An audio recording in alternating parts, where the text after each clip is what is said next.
السلام علیکم ورحمۃ اللہ وبرکاتہ۔ بسم اللہ الرحمن الرحیم۔ سورہ اعراف کے رکوع نمبر 2 اور 3 میں اللہ پاک آدم علیہ السلام اور شیطان کا قصہ بیان فرماتے ہیں۔ اس قصے کی پہلی آڈیو جو ہے وہ آپ کے سامنے پیش کی جا چکی ہے، جس میں یہ بتایا گیا ہے کہ شیطان کس طرح وسوسوں کے ذریعے انسان کو جو ہے وہ گناہوں میں مبتلا کر دیتا ہے۔ اسی قصے کو آگے لے کر چلتے ہیں۔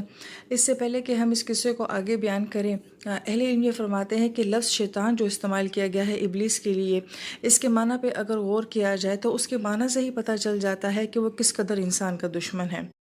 لفظ شیطان کے بارے میں یہ بھی کہا جاتا ہے کہ وہ شطن سے بنا ہے، اور شطن کا مطلب ہوتا ہے بہت دور ہونا یا اللہ کی رحمت سے بہت دور ہونا، رسی کا بہت لمبا ہونا۔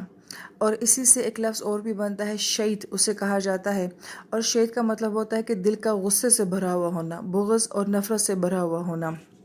اب اگر ان دونوں معنی کو اکٹھا کیا جائے تو یہ سامنے بات آتی ہے کہ شیطان انسان کے لیے بہت زیادہ بغض رکھتا ہے، بہت زیادہ نفرت رکھتا ہے، مگر جو غور طلب معنی ہے وہ یہ ہے کہ جیسے کہ بہت دور ہونا یا رسی کا لمبا ہونا، کہ شیطان بہت اچھے طریقے سے جانتا ہے کہ انسان کے اندر کیا کمیاں ہیں، کیا کمزوریاں ہیں، لہٰذا انسان کے اندر غصہ ہے، لالچ ہے، حسد ہے، وہ ہماری انہی کمزوریوں سے فائدہ اٹھاتا ہے، ہمیں انہی معاملات میں وہ بھڑکاتا ہے، اور پھر انہی کے ذریعے وہ ہمیں کھینچتا اللہ کی رحمت سے، اللہ کے تعلق سے بہت دور لے کر چلا جاتا ہے۔ گویا کہ اس کے نام سے ہی ظاہر ہو رہا ہے کہ انسان کے خلاف اس کی دشمنی میں اس کا مقصد کیا ہے اور اس کا ٹارگٹ کیا ہے۔ پھر ہم اس قصے میں یہ دیکھتے ہیں کہ وہ اللہ پاک سے جو ہے وہ مہلت مانگتا ہے کہ مجھے قیامت تک کی مہلت چاہیے، لیکن قرآن اس کے لیے جو لفظ استعمال کر رہا ہے وہ یہ ہے کہ اس نے کہا تھا انذرنی، کہ مجھے مہلت دیجیے۔ اب اہل علم یہ فرماتے ہیں کہ یہ لفظ جو ہے نظرہ سے بنا ہے۔ اب نظرہ کا مطلب ہوتا ہے بہت لمبا وقت ہونا، لیکن اس نے یہ نہیں کہا کہ اللہ پاک کہ مجھے بہت لمبا وقت چاہیے، اس نے انذرہ کا لفظ استعمال کیا ہے، اور جبکہ انذرہ کا معنی یہ ہوتا ہے بہت تھوڑا سا وقت ہونا۔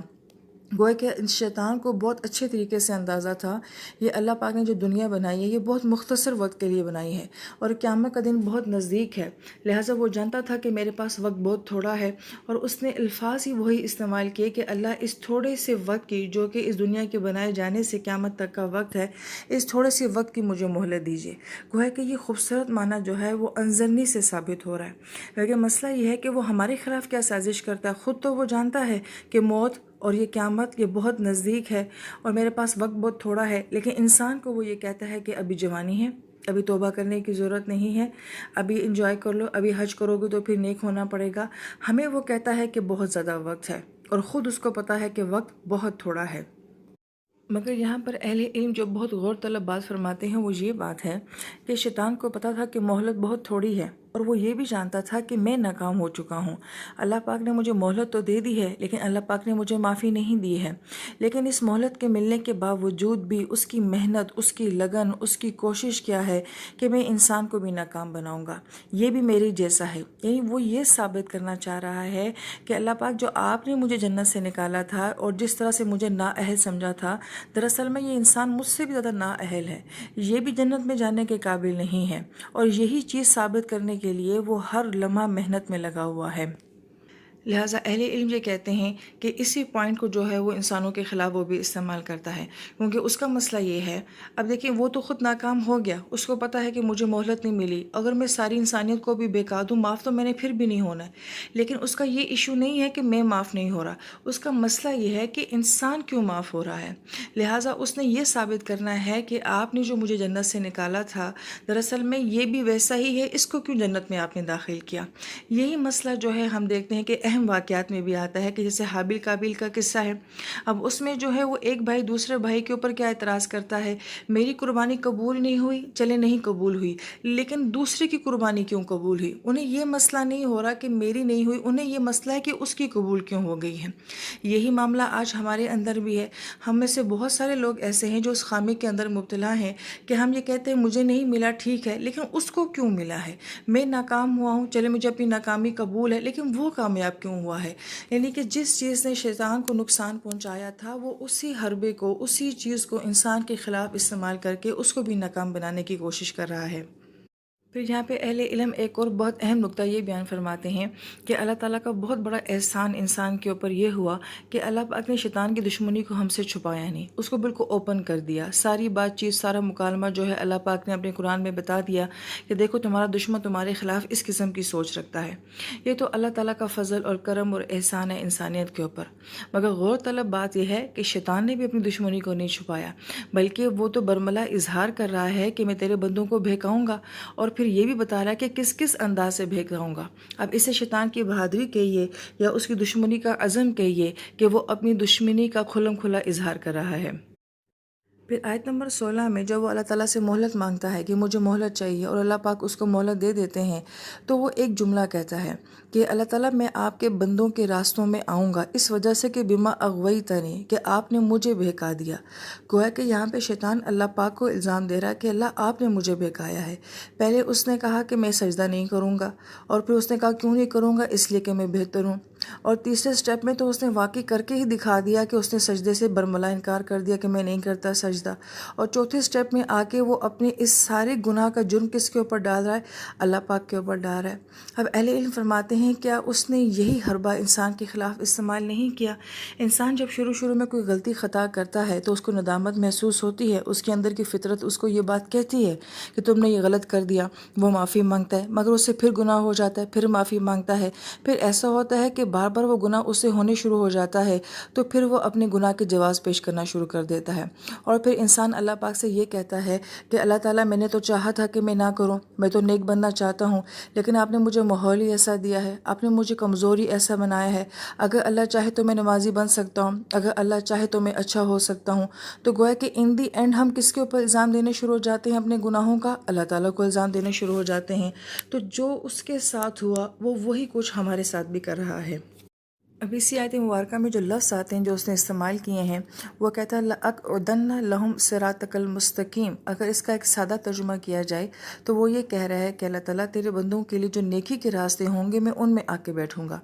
پہلی بات تو اہل علم یہ کہتے ہیں کہ اس جملے کے اندر تاکید دیکھیے، لَأَقْعُدَنَّ، کہ پہلی بات تو شروع میں لام لایا گیا ہے، یہ عربی میں بہت تاکید کے لیے استعمال ہوتا ہے۔ پھر آخر میں نون ثقیلہ یعنی کہ شد والا نون لایا گیا ہے، یہ بھی بہت تاکید کے لیے استعمال ہوتا ہے۔ بلکہ اہل علم یہ کہتے ہیں کہ اس حرف کو جو ہے اردو یا انگلش میں ٹرانسلیٹ نہیں کیا جا سکتا کہ کس حد تک جو ہے وہ تاکید پائی جاتی ہے، اور گویا کہ شیطان یہ کہہ رہا ہے کہ ضرور بضرور میں تمہارے بندوں کے نیکیوں کے راستے میں آؤں گا۔ اب یہاں پہ لفظ استعمال لَأَقْعُدَنَّ کیا گیا ہے، یہ لفظ قعود سے نکلا ہے، اور اہل علم یہ کہتے ہیں کہ قعود کا یہ معنی ہوتا ہے کہ دشمن کے لیے گھات لگا کر بیٹھنا۔ ایک لفظ ہوتا ہے جلوس، کوئی آپ بیٹھتے ہیں کسی چیز کے اوپر، تھوڑی دیر بیٹھے پھر آپ چلے گئے، مگر قعود بہت لمبا بیٹھنا، بہت دیر تک بیٹھنا۔ اس کی مثال جیسے کہ ہمارے فوجی جو ہیں وہ چوکیوں میں بیٹھے ہوتے ہیں تو کیسے گھات لگا کے جو ہے وہ کتنی دیر تک مستقل جو ہے وہاں پہ پہرا دے رہے ہوتے ہیں،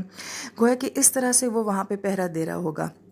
اب وہ کن راستوں پہ پہرا دے رہا ہوگا؟ وہ ایسا نہیں کہ میری گلی کے کونے میں کھڑا ہوگا، میرے گیٹ کے باہر کھڑا ہوگا۔ اس کا مطلب اہل مفسر یہ بیان فرماتے ہیں کہ وہ انسان کو جو ہے وہ مسلسل گھات لگا کے دیکھ رہا ہے، اس کی کمزوریاں کیا ہیں، یہ کن باتوں پہ خوش ہوتا ہے، کن باتوں پہ ناراض ہوتا ہے، کس سچویشن میں یہ کیسا ریئیکشن کرتا ہے، کیسا بیہیو کرتا ہے۔ گویا کہ انہی چیزوں میں سے وہ ہماری کمزوریاں تلاش کرتا ہے، پھر انہی کو ہمارے خلاف استعمال کرتا ہے۔ لہٰذا اس کا یہ کہنا کہ میں ان کے راستوں کے اوپر بیٹھوں گا گھات لگا کر، گویا کہ بہت دیر تک انتظار کرتا رہوں گا، ان کی کمیوں ان کی خامیوں کو ان کے خلاف استعمال کروں گا۔ اب ہو سکتا ہے کہ جو میری خامی ہے وہ کسی دوسرے کے اندر نہ ہو، جو دوسرے کی خامی ہے وہ میرے اندر نہ ہو، لہٰذا جس ٹرک سے وہ مجھے گمراہ کرے گا اس سے دوسرے کو نہیں کرے گا، اور جس سے کسی دوسرے کو گمراہ کر رہا ہوگا ہو سکتا ہے اس کی ٹرک میرے اوپر نہ چل رہی ہو۔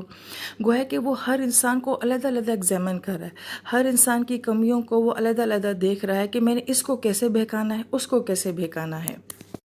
یہ ٹرک تو عام انسان بھی جو ہے ایک دوسرے کے خلاف استعمال کرتے ہیں۔ جیسے آج کل ہم یہ بات سن رہے ہیں کہ چائنیز جو ہیں وہ انڈین بارڈر کے اوپر جو ہیں وہ سکھوں کے لیے پنجابی گانے لگا رہے ہیں، اور اس سے ان کا مقصد کیا ہے کہ سکھ لوگ اتنے دور اپنے گھروں سے، اپنی بیوی بچوں سے دور ہیں، اور پھر وہ اتنی اونچی چوٹیوں کے اوپر ہیں جہاں ویسے ہی سینسز کام کرنا چھوڑ دیتے ہیں، پھر جب وہ پنجابی سانگس لگاتے ہیں تو ان کا مزاج ہی ایسا ہے، وہ اس کے اوپر ناچنا شروع کر دیتے ہیں۔ تو گویا کہ ان کا میڈیا یہ کہہ رہا ہے کہ یہ قسم کا نفسیاتی حربہ ہے جو چائنیز میانیز جو ہیں استعمال کر رہے ہیں۔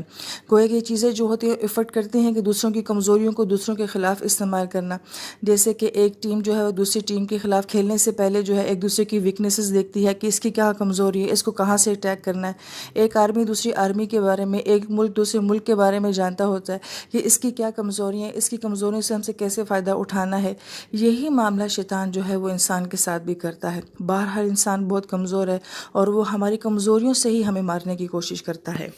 پھر یہاں پر اہل علم جو ہیں وہ ایک انتہائی اہم نقطہ بیان کرتے ہیں کہ آیت مبارکہ میں جو الفاظ آئے ہیں وہ یہ ہیں کہ لہم صراطک المستقیم، کہ اللہ میں تیرے بندوں کے راستوں میں بیٹھوں گا، مگر کون سے راستے؟ جو صراط مستقیم والے ہوں گے۔ اب یہ بات تو سمجھ آتی ہے کہ وہ جوئے خانے میں بیٹھا ہو اور شراب خانوں کے راستوں میں بیٹھا ہو، موسیقی کی مجالس میں بیٹھا ہو تو گناہوں کی مجلسوں میں بیٹھ کے وہ گناہ کرواتا ہے، لیکن اس نے تو ایسا کچھ بھی نہیں کہا۔ اس نے کہا جو تمہارے بندوں کے سیدھے راستے ہوں گے میں ان کے راستوں میں بیٹھوں گا۔ اہل علم یہ فرماتے ہیں کہ اس کا ٹارگٹ وہ لوگ نہیں ہیں جو کہ گناہوں کی زندگی گزاریں، اصل میں اس کے ٹارگٹ وہ لوگ ہیں جو نیکیوں کی زندگی گزارنا چاہتے ہیں، جو اپنے آپ کو اللہ سے قریب کرنا چاہتے ہیں۔ اس کے ٹارگٹ وہ لوگ ہیں، لہٰذا وہ نماز پڑھنے والوں کے راستوں میں آتا ہے، وہ حج کرنے والوں کے راستوں میں آتا ہے، وہ صدقہ کرنے والوں کے راستوں میں آتا ہے۔ تو اصل میں اس کی دشمنی جو ہے وہ اللہ کے نیک بندوں کے ساتھ ہے، اور یہی وہ نقطہ ہے جو ہمیں سمجھ نہیں آتا۔ نہ ہمیں اپنے دشمن کی پہچان ہے اور نہ اس کی ٹیکنیک کی ہمیں پہچان ہے کہ اس کا ٹارگٹ جو ہے وہ نیک لوگ ہیں۔ اکثر ہم یہ جملہ بہت زیادہ اپنے معاشرے میں سنتے ہیں کہ بروں کو تو کچھ نہیں ہوتا، جو گناہ کرتے ہیں انہیں کچھ نہیں ہوتا، انہیں تو مہلت اور ڈھیل ملتی رہتی ہے، اور جو نیک بننا چاہتا ہے اسی کے لیے ساری مشکلات اور پریشانیاں آتی ہیں۔ دراصل میں ہم اس کی دشمنی کو سمجھیں کہ اس کا ٹارگٹ ہی وہ انسان ہے جو دراصل میں نیک بننا چاہتا ہے۔ آپ اس بات کو یوں بھی سمجھ سکتے ہیں کہ آپ کسی ٹیم کے 12ویں کھلاڑی کو آؤٹ کر کے جو ہے وہ اتنے خوش نہیں ہوتے، آپ اس کے مین پلیئر کو جب آؤٹ کرتے ہیں تو آپ بالر کی خوشی کو دیکھتے ہیں کہ وہ کس طرح خوشی مناتا ہے، کیونکہ وہ جانتا ہے کہ ٹیم کو جتانے والا یہ ہوتا ہے۔ لہٰذا وہ بھی یہ بات جانتا ہے شیطان کہ جو گناہ کے راستے کے اوپر ہیں یہ میرا ٹارگٹ نہیں ہے، یہ تو پہلے ہی اللہ سے دور ہو چکے ہیں۔ لہٰذا اس کا مقصد یہ ہے کہ جو نیک بننا چاہتا ہے اس کے لیے اتنی مشکلات پیدا کر دو، اتنی رکاوٹیں پیدا کر دو، اتنی مایوسی اس کے اندر ڈال دو کہ وہ اللہ کے قریب نہ جا سکے۔ پھر آیت نمبر 17 میں وہ اللہ پاک سے یہ کہتا ہے کہ اللہ تعالیٰ میں تیرے بندوں کے راستوں میں کیسے آؤں گا؟ دائیں سے بھی آؤں گا، بائیں سے بھی آؤں گا، آگے سے بھی آؤں گا، پیچھے سے بھی آؤں گا۔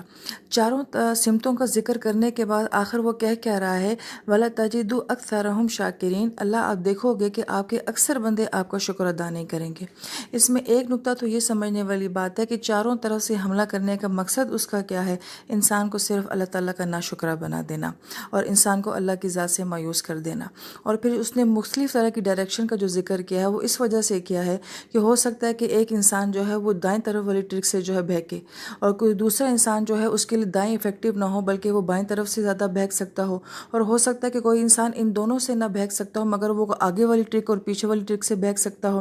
اور وہ چاروں طرف والی اس کے حربے کیا ہوتے ہیں، اس کی ٹرکس کیا ہوتے ہیں، وہ انشاءاللہ آنے والی آڈیو میں بیان کیا جائے گا، مگر اس کا یہ مطلب بالکل اچھے طریقے سے واضح ہو رہا ہے کہ وہ ہر ایک کو بہکانے کے لیے الگ الگ راستوں سے آتا ہے، الگ الگ ذریعوں سے آتا ہے۔ وہ ہر انسان کی کمیوں کو، اس کی شخصیت کو بہت اچھے طریقے سے جانتا ہے۔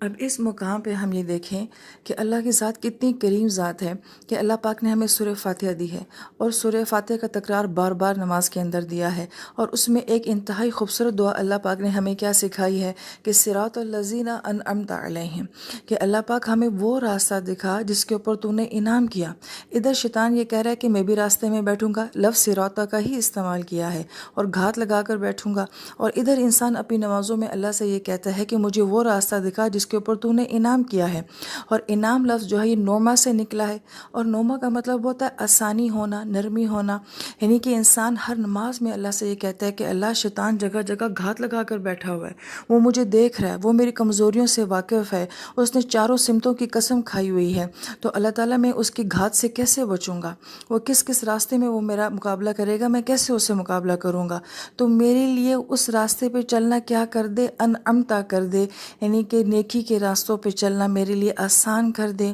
ایسے راستے مجھے دے دے جو بہت نرمی والے ہوں، جو بہت سہولت والے ہوں، جو بہت آسانیوں والے ہوں، جن سے منزل بہت جلدی مل سکتی ہو، جن سے آپ تک پہنچنا بہت آسان ہو۔